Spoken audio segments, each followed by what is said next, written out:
সূরা আল ফাতিহা। বিসমিল্লাহির রহমানির রহিম।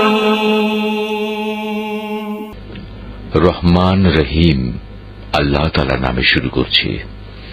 আলহামদুলিল্লাহি রাব্বিল আলামিন আর রহমানির রহিম মালিক ইয়াউমিদ্দিন।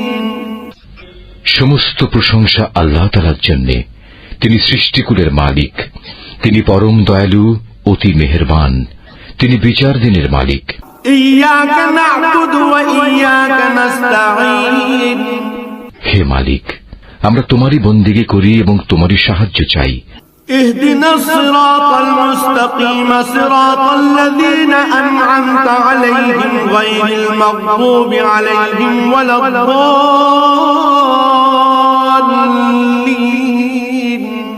তুমি আমাদের সরল ও অবিচল পথটি দেখিয়ে দাও, তাদের পথ যাদের উপর তুমি অনুগ্রহ করেছ, তাদের পথ নয় যাদের উপর অভিশাপ দেওয়া হয়েছে, এবং তাদের পথ নয় যারা পথভ্রষ্ট হয়েছে।